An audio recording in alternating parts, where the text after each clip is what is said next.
SAARC जो गुट है रीजनल गुट ही कहते हैं ना, इसकी जो लाइफ अवधि है 25-26 साल की।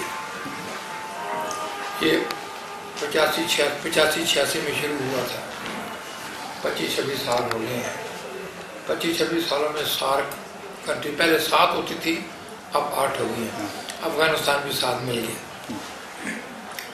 साल में एक बार आपके एक घर में प्रीति भोज हो गया, एक बार चैन साहब के यहाँ प्रीति भोज हो गया, एक साल जो कॉन्फ्रेंस का मुद्दा ये हो गया, दूसरे साल ये हो गया, चलते रहे एक दूसरे को आंखों से देख के खुश करना है। सब्सटेंशियल ब्रेक थ्रू कुछ नहीं।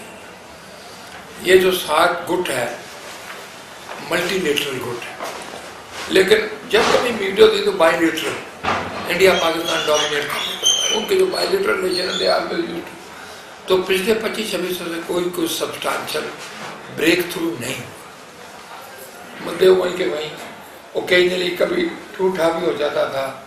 इंटरनेशनल डिप्लोमेसी में थर्ड कंट्री में जब जाते थे पता लगता था कि बांग्लादेश और पाकिस्तान आपस में कितने लड़ रहे।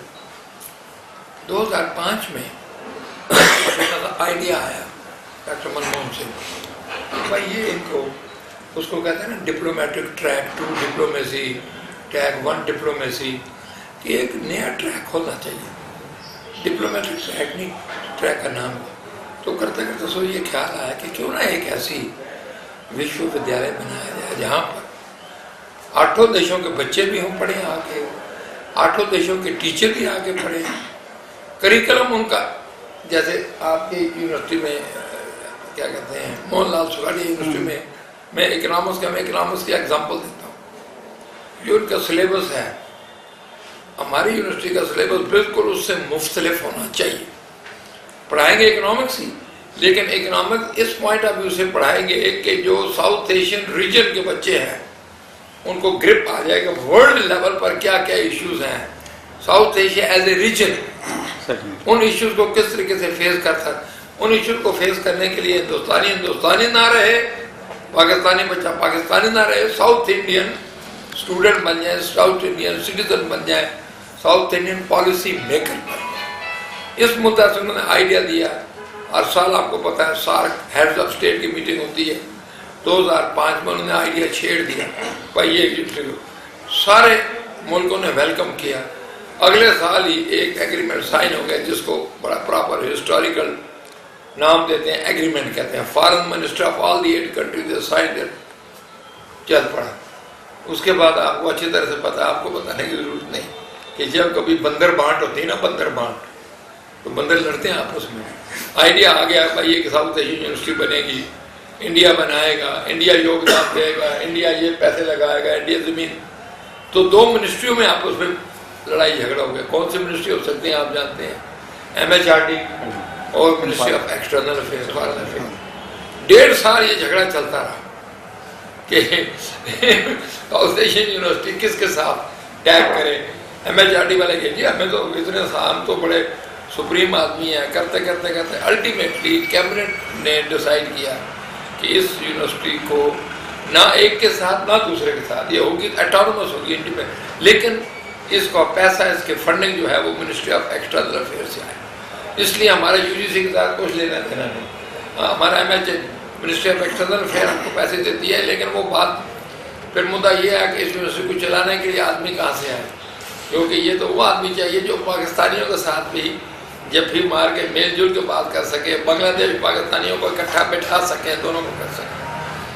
अब ईश्वर की कुछ मेरे ऊपर बड़ी पर्सनल कृपा थी कि मैं 35 साल JNU में रहा हूँ as a professor, finally as dean, as vice chancellor.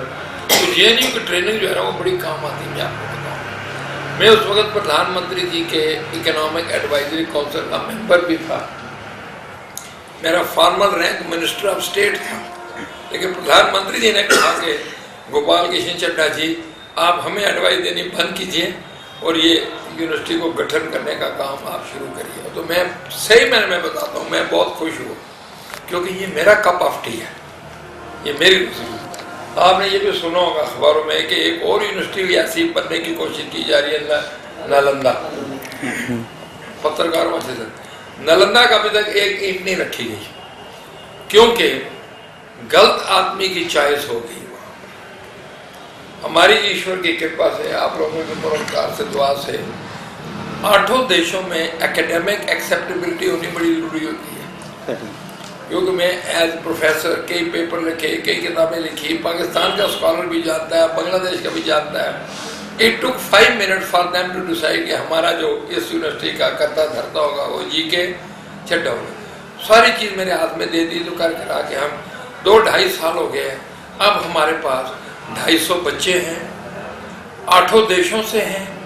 ہمارے پاس کئی ٹیچرز ہیں 8 دیشوں سے نہیں ہیں. مالدیو تو 3 لاکھ تو ٹوٹل آبادی ہے، بھوٹان کی 6 لاکھ ٹوٹل آبادی، ان کو چھوڑ کے. لیکن بھوٹان سے ایک لیکچرر ہے ہمارے پاس، پاکستان سے، بنگلہ دیش سے، ایون آسٹریلیا سے، انگلینڈ سے ٹیچرز ہیں آ رہے ہیں. اب جولائی میں ہم اور ایڈمیشن کریں گے، 200 کے بجائے 400 بچہ ہو جائے گا. دلی میں پتہ نہیں آپ کے کبھی کہ ایک اکبر بھون ہے. اکبر بھون میں منسٹری آف ایکسٹرنل افیئر کا دفتر ہوتا تھا، کیونکہ ہم ان کے ساتھ جڑے ہیں. اب ان کو ہمارے بیہاف پر تکلیف بھی جھیلنی پڑے گی. تو ہم نے کہا بھائی ہم کو یہ بلڈنگ خالی کر کے دیجیے، ساری بلڈنگ ہمارے والے ہوگی. کبھی آپ دلی آئیے تو آئیے، وزٹ کیجیے ساؤتھ ایشین یونیورسٹی ان اکبر بھون چانکیہ پوری میں ہے. You will really find it. وہاں سے ہم سارا پروگرام، ساتھ کے ساتھ 100 ایکڑ زمین بھی مل گئی ہم. 100 ایکڑ زمین کی دلی، ساؤتھ دلی میں کتنی قیمت ہے اس کا اندازہ شاید میں بھی نہیں لگا سکتا، اکنامکس کا آدمی میں بھی نہیں لگا سکتا.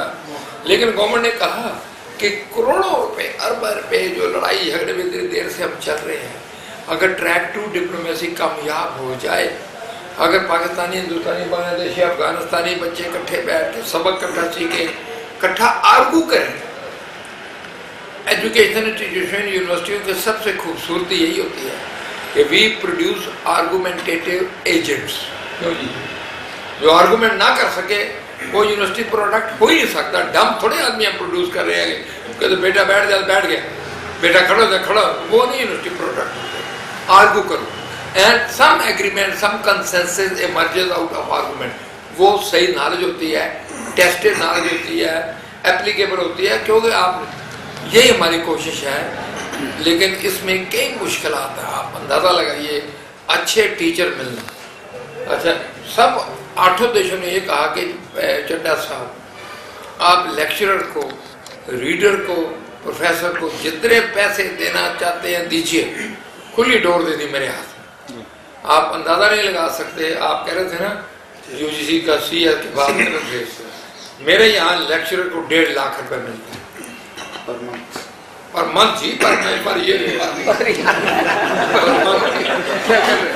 1.5 لاکھ روپے آپ سے لگتا ہے 30,000 اپنے 1.5 لاکھ روپے اوپر. سنیے اوپر نو انکم ٹیکس. ہماری جو سیلری سٹرکچر ہے، اگر اس میں ایک ایلیمنٹ ہوتا ہے P P P, purchasing power parity, اس کو ساتھ رکھ کے چلیں. اور salary structure are comparable to the best anywhere in the world. اگر ہم دیتے ہیں، اور ہندوستان میں ہائر ایجوکیشن ایک ابھرتا ہوا سیکٹر ہے. ہمارے اپنے ہی بچے جو کوئی یارک یونیورسٹی میں گیا ہے، ییل یونیورسٹی میں گیا، واشنگٹن یونیورسٹی میں گیا ہے، ٹوکیو یونیورسٹی میں گیا ہے، اگر ان کو پتا بھائی ہے کہ ایسی یونیورسٹی کھلی ہے جس کا اکیڈمک پروگرام بڑا، آ رہے ہیں. روز مجھے 10 چٹھیاں آتی ہیں کہ میری جی اس ایریا میں دکشتا ہے، میں یہ کام کر دیا، میں وہ کام کیا، مجھے لگا لیجیے.